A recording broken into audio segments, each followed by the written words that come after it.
একটা ডায়লগের পিছনে কিন্তু ডিরেক্টরদের অনেক এফোর্ট থাকে যে কোন ডায়লগটা দর্শক পছন্দ করবে, কোন ডায়লগটা দর্শকের মাথায় গেঁথে যাবে। সো যখন দর্শকদের মাথায় গেঁথে যায় এবং দর্শকরা সেই ডায়লগটা রিপিট করে, এটা তো আসলে একজন ডিরেক্টর বা একজন প্রডিউসার বা রাইটারের জন্য বিশাল বড় একটা ব্যাপার, এবং যেই আর্টিস্টটা ডায়লগ দিচ্ছে তার জন্য তো একটা বিশাল বড় আনন্দের ব্যাপার হয়ে যায়। তো ভালো লাগছে শুনে যে দর্শকরা ইতিমধ্যেই সিনেমাটা দেখে ডায়লগগুলো বলা শুরু করেছে বা ডায়লগগুলো মাথায় নেওয়া শুরু করেছে। It's a good feelings. আপনি প্রডিউসার নাকি ডিরেক্টর নাকি রাইটার নাকি আর্টিস্ট, তার চাইতে বড় কথা হচ্ছে আমি যখন একটা কাজের সাথে আমি জড়িত থাকবো, আমার সম্পৃক্ততা থাকবে, তখন সেই কাজের জন্য যতটুকুন এফোর্ট দেওয়া সেটা আমি দেব। যখন আমি অ্যাক্টিং করেছি সেই সিনেমার জন্য যেরকম এফোর্ট দিয়েছি, আমি যখন প্রডিউসার হিসেবে দায়িত্ব পালন করছি তখনও সেই এফোর্টটাই আমি দিব। এই কারণেই আসলে দৌড়াদৌড়ি করা, কারণ সিনেমা তো আসলে একজনকে দিয়ে হয় না, সিনেমা অনেক মানুষ নিয়ে হয়। ইভেন আমি জার্নালিস্টদেরকেও ধন্যবাদ জানাতে চাই, কারণ আবারও বলি সিনেমা অনেকজনকে নিয়ে হয়। এই যে আমার কথাগুলো মাধ্যম আপনারা পৌঁছে দিচ্ছেন দর্শকদের কাছে, এর জন্য তো আসলে আপনারাও তো অংশ এই সিনেমার। সো এফোর্ট আসলে একার না, সবার। আমার কাছে মনে হয় যে ইমপ্রেস টেলিফিল্ম বা ফরিদুর রেজা সাগর, আমরা যখনই কোনো ভালো কাজ করতে চাই না কেন বা যেই কাজই করতে চাই না কেন, ওনাদের সাথে শেয়ারিং আমাদের সবসময় হয়, সবসময় আমরা শেয়ার করি ওনার সাথে। ওনার যদি যখন মনে হয় যে না এটার সাথে আমি থাকতে চাই, তখন সে থাকে। আমাদের বেশিরভাগ কাজে আসলে ইমপ্রেস টেলিফিল্ম থাকে, সবসময় থেকে আসছে। এবং আর 420 বা 840 সাথে অবশ্যই ওনারা থাকবেন, কারণ 420 সাথে যেহেতু উনারা ছিলেন, 840 সাথে ওনারা থাকবেন। এবং আশা করছি ফিউচারেও আমরা যখন ভালো কোনো কাজ করতে যাব তখন ওনারা আমাদের সাথে সবসময় থাকবেন।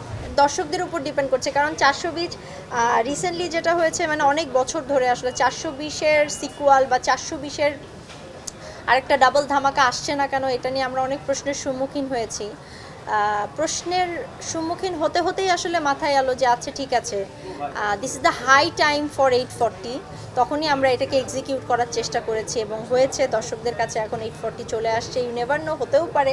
সারা দেশ থেকে আসলে আমার কাছে মনে হয় যে সাড়া পেতে তো একটু সময় লাগবে।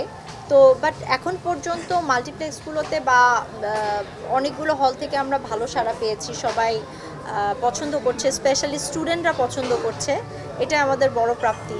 হ্যাঁ, আমাদের আরও পরিকল্পনা আছে এই সিনেমাটা ম্যাস অডিয়েন্সের কাছে পৌঁছে দেওয়ার জন্য। যতটুকুন এফোর্ট দেওয়া দরকার, যতটুকুন কাজ করা দরকার, আমরা সেই কাজটাই করব এবং সেইভাবে এগোতে চাই। এবং আপনাদেরকে সবসময় অ্যাজ ইউজুয়াল আমাদের পাশে চাই।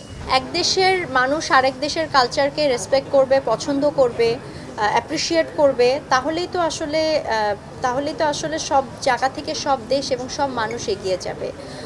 তো অবশ্যই আমরাও তাদেরকে অ্যাপ্রিসিয়েট করব, তারাও আমাদেরকে অ্যাপ্রিসিয়েট করবে, এবং এই বন্ধুত্বপূর্ণ সম্পর্কই দেশের মধ্যে থাকুক, এটাই আমাদের কাম্য।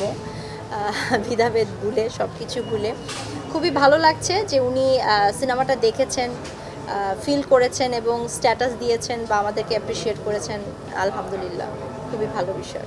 যত বড় পথ ততই চাপ বেশি। সো অবশ্যই আর্টিস্ট হিসেবে আসলে যতটা ফিল্মের প্রেশার থাকে, তার চাইতে প্রডিউসার হিসেবে কাজ করলে সেটার প্রেশার আরও অনেক দ্বিগুণ হয়ে যায়। অবশ্যই অনেক প্রেশার যাচ্ছে, কিন্তু যখন একটা মানুষ পছন্দ কথা বলে বা যখন অডিয়েন্সরা পছন্দের কথা বলে, তখন আসলে এই চাপ মনে হচ্ছে না। যেরকম আজকে আপনারা আসলেন আমাদের সাথে দেখা করতে, অডিয়েন্সরা ডায়লগ বলছে, এখন সারাদিন আমি অনেক চাপে ছিলাম, কিন্তু এই চাপটা অনুভব করছি না। মনে হচ্ছে যে না, আলহামদুলিল্লাহ, ইটস গোয়িং গুড।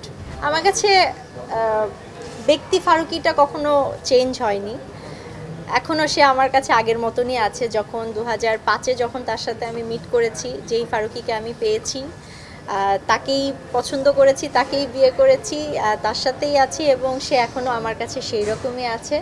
আমাদের বন্ডিং থেকে শুরু করে, শেয়ারিংয়ের জায়গা থেকে শুরু করে সব কিছু আগের মতোই আছে। কোনো কিছু পরিবর্তন হয়নি।